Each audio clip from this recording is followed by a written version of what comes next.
kemudian secara sistematis mengapresiasi ruang, mengapresiasi apa sih namanya, lupa ya saya. Mengeksplorasi ruang. Mengeksplorasi gitu. ruang,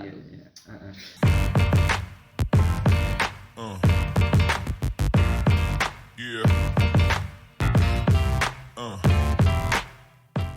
Halo guys, selamat datang di episode ketiga.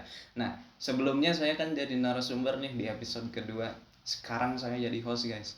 Nah, untuk sekarang pembahasannya adalah algoritma branch and bound yang akan dibawakan oleh Aditya Eka Mardiana. Ya, langsung saja kita ke narasumber kita. Ya, halo Ade. Halo Nopal. Apa kabar, Dit? Alhamdulillah baik sekali. Nah, Nopal gimana kabarnya? Alhamdulillah baik juga. Sangat chill, sangat santai ya dengan Chill, guy. Ya, dengan suasana hujan gerimis itu kan enak gitu untuk ngobrol ya kan. Ngobrol santai. Nah, Cihuy Podcast. Cihuy Podcast, betul sekali. Nah, sebelumnya mungkin ada penonton yang baru melihat video ini tidak menonton episode sebelumnya. Jadi sebelumnya beliau ini sudah muncul di episode pertama cuma sebagai host. Nah, sekarang di episode ketiga ini jadi narasumber kita. Nah, mungkin bisa perkenalan dulu ke penonton. Halo guys, gimana kabar kalian? Langsung saja, perkenalkan, nama saya Aditya Eka Mardiana. Saya anak pertama dari 2 bersaudara dan sekarang sedang menjalani kuliah di Universitas 11 April tercinta. Nah, mungkin cukup itu aja ya perkenalan. Tapi nih, buat teman-teman yang pengen tahu lebih dalam soal Adit, bisa lihat di mana? bisa lihat di deskripsi ini ada sosial media saya ya. Oke, nice. Mungkin langsung saja ya ke pembahasan.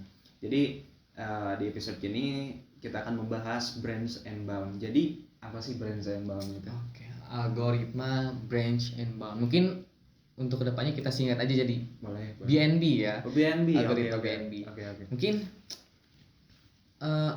kurang lebih mirip ya sama algoritma yang kemarin Nopal bahas. Algoritma apa itu? Backtracking ya. Backtracking, betul, backtracking. Jadi mungkin penjelasannya, algoritma BNB ini adalah teknik pemrograman yang digunakan untuk mencari solusi optimal dari masalah optimasi, khususnya masalah pencarian solusi yang melibatkan ruang solusi yang besar dan kompleks. Seperti itu. Nah, terus algoritma ini bekerja dengan membagi masalah menjadi sub masalah yang lebih kecil dan kemudian secara sistematis mengapresiasi ruang, mengapresiasi apa sih namanya, lupa ya saya. Mengeksplorasi ruang. Jadi mengeksplorasi ruang. Singkatnya berarti kalau misal ada suatu masalah besar nih, Iya. nanti algoritma ini akan membagi-bagi menjadi sub masalah yang lebih kecil. Sub masalah jadi yang kecil gitu. Mungkin itu yang Adit maksud. Little bit mirip lah dengan algoritma backtracking. Nah, terus untuk cara kerja dari algoritma BNB ini itu bagaimana?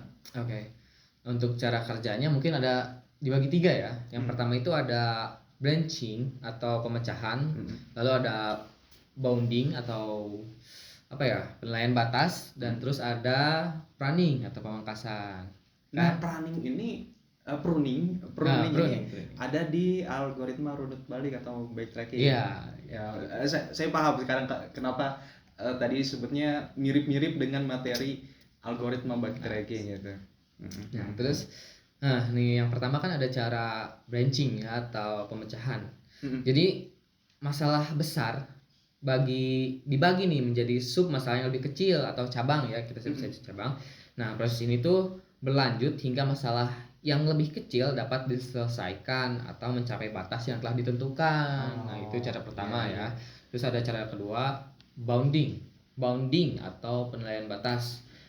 Nih, pada setiap langkah algoritma ini akan menghitung batas bound ya, untuk solusi terbaik yang dapat dicapai pada cabang tertentu. Ada 2 jenis batas nih yang digunakan, ada lower bound dan upper bound. Nah, sesuai namanya, lower bound ini batas bawah yang menunjukkan nilai solusi minimal yang mungkin dihasilkan pada cabang tersebut. Nah, sedangkan upper bound itu sebaliknya. Nah, terus ada cara yang ketiga nih, pruning ya. Apa pruning? Pruning ya. Pruning. Kalau pruning itu pelari.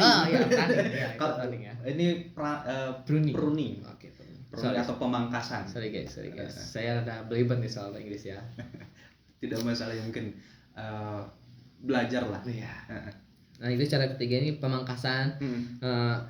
Jika pada suatu titik solusi yang ditemukan di cabang tertentu tidak memiliki lebih baik dari solusi yang sudah ada, maka cabang ini akan dipangkas untuk menghindari eksplorasi lebih lanjut pada cabang yang tidak menjanjikan. Iya. Proses ini membantu mengurangi waktu kompleksitas secara signifikan. Itu cara kerjanya Nopal. Mirip-mirip, kalau pruning ini emang mirip sama backtracking. Jadi kalau misal ada pohon solusi, nanti kan kita mencari solusi yang paling baik mungkin ya. Nah, pruning ini jadi dipangkas gitu, branch atau cabang-cabang yang lain dipangkas langsung ke ke solusi ya. Iya, seperti itu. Nah, untuk selanjutnya itu penerapannya bagaimana ini algoritma BNB ini? Penerapannya mungkin Adit bakal sebutin 3 aja ya. Boleh. Yang pertama nih ada masalah traveling salesman problem atau disingkat TSP. Nah, masalah ini nih menemukan jalur terpendek untuk mengunjungi serangkaian kota dan kembali ke titik awal seperti itu. Lalu ada cara yang kedua, masalah knapsack. Nah, ini nih memilih jumlah barang dengan nilai maksimal yang bisa dibawa dalam knapsack dengan kapasitas terbatas. Terus cara yang ketiga itu ada masalah integral linear programming atau disingkat ELP. Menyelesaikan masalah program linear dengan membatasi bilangan bulat pada variabel, seperti itu Nopal penerapannya.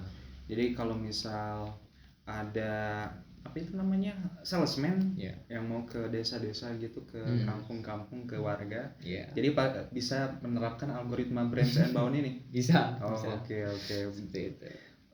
Menarik. Nah, lalu untuk keuntungan dengan kekurangannya ini bagaimana nih algoritma BNB ini? Oke, mungkin dalam beberapa hal pasti ada keuntungan dan kekurangannya ya. Nah, keuntungan di algoritma BNB ini optimalitas ya. Jadi BNB ini menjamin solusi optimal jika dieksekusi dengan benar dan baik, seperti itu. Terus ada pruning, dengan memangkas cabang yang tidak mungkin menghasilkan solusi yang lebih baik, algoritma ini bisa lebih efisien daripada mencoba mengeksplorasi seluruh ruang solusi. Mungkin itu keuntungannya ya. Ya. Lalu kekurangannya apa? Nah, kekurangannya ada kompleksitas waktu mungkin ya. Mungkin efisien, tapi algoritma ini masih bisa memerlukan waktu komputasi yang lama, yang panjang, terutama untuk masalah yang sangat kompleks atau berukuran besar. Jadi memerlukan waktu yang banyak, apalagi masalahnya itu besar. Iya.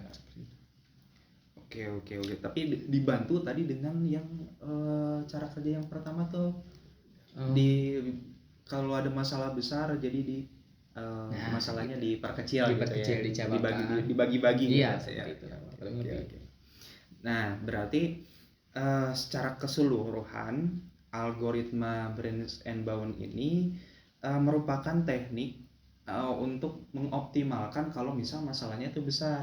Jadi si masalah besar ini dicabangkan, lalu misal dikecilkan gitu ya, masalahnya diperkecil, lalu ketika misal solusinya di satu masalah yang sudah diperkecil ini, masalah-masalah yang lain di pruning, dipangkas, dipotong gitu. Kurang lebih seperti itu. Oke. Nice. Nah, mungkin sekian dulu ya dari kami. Terima kasih nih Adit sudah mau menjelaskan kepada penonton. Kita nanti ketemu lagi di episode keempat. Nanti jadi host ya Adit di episode keempat. Iya, jadi host. Nah, jadi host, nanti kita tunggu ya. Tapi ada kata-kata dulu nih Adit. Boleh kan? Boleh. Silakan. Kalau misal ada tips, saran atau apa gitu tentang branch and bound atau bebas lah, mungkin sama. Kata-kata aja ya. Boleh. Wajar lah salah, manusia bukan nabi, boy. Perlu ada SMA itu gak tamparan gitu kan. Aduh, oke guys. Sekali lagi terima kasih Adit, sampai ketemu di episode selanjutnya. Bye bye.